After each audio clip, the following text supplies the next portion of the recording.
আমরা কোনো দুনিয়ার শর্ত স্বার্থ উদ্ধারের যেন ক্ষেত্র মনে না করি, মন মানি চলার প্রবণতার ক্ষেত্র যেন বাস্তবায়নের ক্ষেত্র মনে না করি। খুব লক্ষ্য রাখবেন, সব আসাতেজা কেরাম যেন আমাকে আপন মনে করে, আমি যেন সব আসাতেজা কেরামের আপন হইতে পারি। রুহামাউ বাইনাহুম, এটা হচ্ছে সুন্নতের তালিম। হযরত সাহাবা কেরাম রিদওয়ানুল্লাহি আলাইহিম আজমাইনের কি বাস্তব হালত। রুহামাউ বাইনাহুম, এগুলো একমাত্র তাল্লুক মাল্লার যেন ক্ষেত্র হইয়া যায়, যেটা আমি বললাম। এক নম্বর হচ্ছে সব আসাতেজা কেরাম রুহামাউ বাইনাহুম। শয়তানে বলে বিশাল এক গাঠটি নিয়ে আসতেছে, এক বুজুর্গের সাথে দেখা, কি লে যাচ্ছে, কি গীবতের গুনাহ। ওরে সর্বনাশ, এত বড় গাঠটি গীবতের, তুই কোথায় বিক্রি করবি এগুলা? তো বলছে দিনী পরিবেশের মধ্যে নিয়ে রাখলে মাত্র অল্প সময়ের মধ্যে এটা শেষ হয়ে যাবে। গীবতের শেষ নাই, শেকায়েতের শেষ নাই, মিথ্যার শেষ নাই, অপবাদের শেষ নাই, ও ভাই অতিরিক্ত কথাবার্তার শেষ নাই, কুধারণার শেষ নাই, বদ্ধারণার শেষ নাই।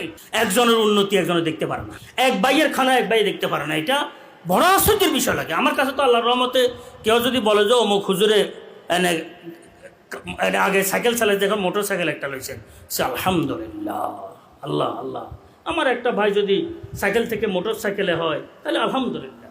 অমুক হুজুরে কার একটা লইছে, আলহামদুলিল্লাহ আলহামদুলিল্লাহ।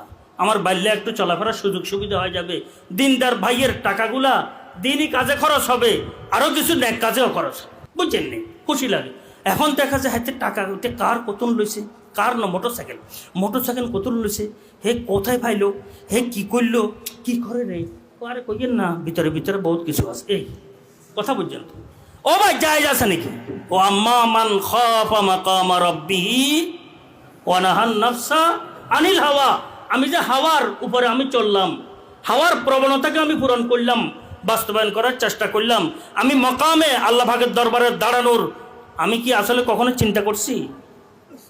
কি করলাম আমি?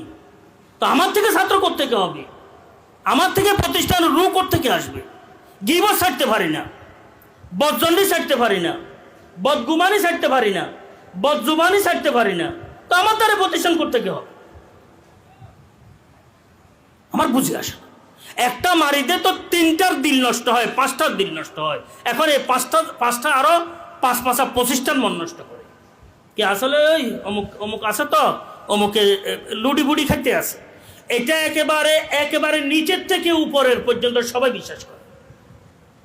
বদ কথা বড় আয়ফোনে, বদ কথা কি বড় আয়ফোনে। তো একজনে আমারে বলছে হুজুর এটা আমি বাস্তব সত্য, এটা আমি জানি। কিছে হেরে কত কথা বলছি, জিজ্ঞেস করি এর ভালো কাজ কিচ্ছু হলো না।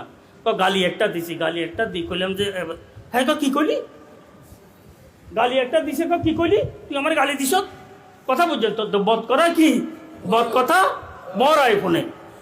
এই যে আমরা উল্টা পাল্টা বদজবানি, বদগুমানি, বদলিসানি, জি অতিরঞ্জিত কথাবার্তা যে আমরা অন্যের ব্যাপারে করতেছি, এগুলা বড় আইসো। যতগুলোর মধ্যে নফসের জীবাণু যে আক্রান্ত, তার মধ্যে বিষয়গুলো গৃহীত হইতে থাকে, তখন সে আমার দ্বারা নষ্ট হইল, প্রতিষ্ঠান আমার দ্বারা নষ্ট হইল। 1 নম্বরে বলছিলাম ভ্রাতৃত্বের বন্ধন ফরজ, যদি আমি না পারি, আমি ভ্রাতৃত্বের বন্ধনের সাথে থাকতে পারবো না, তো আমার মতন হতভাগা মাদ্রাসা থাকার কোনো দরকার নাই, মাদ্রাসার ভিতর দিয়ে জাহান্নামের রাস্তা ডোর খোলার কোনো দরকার নাই। কি হচ্ছে ভাই, আমি মরা লাগবে না লাগবে না, যে আল্লাহর দরবারে পেশ হইতে হবে না হবে না? সব আমলগুলা ক্ষুদ্র বৃহৎ কি আল্লাহর দরবারে পেশ হবে না হবে না? আমার সাথে আসবে না আসবে না? তো আমি কিভাবে এই সমস্ত বিষয়গুলোকে নিয়ে আমি আলোচনা করি, সমালোচনা করি, বিস্তার দিই, এগুলা নিয়ে অন্যের মন নষ্ট করি, নিজে নষ্ট হই, কিসের আমার মধ্যে তাকওয়া তাহারত? এই কারণে আল্লাহ পাকও বলছেন, আমানত তাকুল্লাহ ওয়াকুনু মাল মুত্তাকিন বলা হয়। পাগড়ি টাগড়ি তো সবাই মুত্তাকি, আসলে বিতর্কত মুত্তাকি হইছে সাদিকিন। এই কারণে ইয়া আইয়ুহাল্লাযীনা আমানু তাকুল্লাহ ওয়া কুনু সাদিকিন বলছেন। সাদিক হওয়া কঠিন, মুত্তাকি হওয়া সহজ। আমি আপনাকে মুত্তাকি বলবো, আপনি আমাকে মুত্তাকি বলবেন, আপনারা আমাকে মুত্তাকি ভাববেন, এটা সহজ। কিন্তু সাদিক হওয়াটা বড় কি? আল্লাহ পাক ইরশাদ করেন ওয়া কুনু মা'আস সাদিকিন, একবারে সাদেকিন মুত্তাকিনও সাদেকিনও, আর বহুত মুত্তাকিন সাদেকিন। আমরা বা লেবাসে পোশাকে যা হয়েছি, ভিতরে লেবাস পোশাক আসেনি, তাকওয়ার লেবাস আছে। খুব লক্ষ্য রাখি। 1 নম্বর ভ্রাতৃত্বের বন্ধন, সবাই আমার ভাই, আপন ভাইয়ের চাইতো কি আপন এরা, সবাই আমার ভাই, সবাই আমার ভাই, সবাই আমার ভাই, আমরা ভাই ভাই, সবাই আমার ভাই। সাহাবায়ে কেরামদের মেজাজ মানহাজ, শরীয়তের মেজাজ মানহাজ এটাই, সব আমরা ভাই।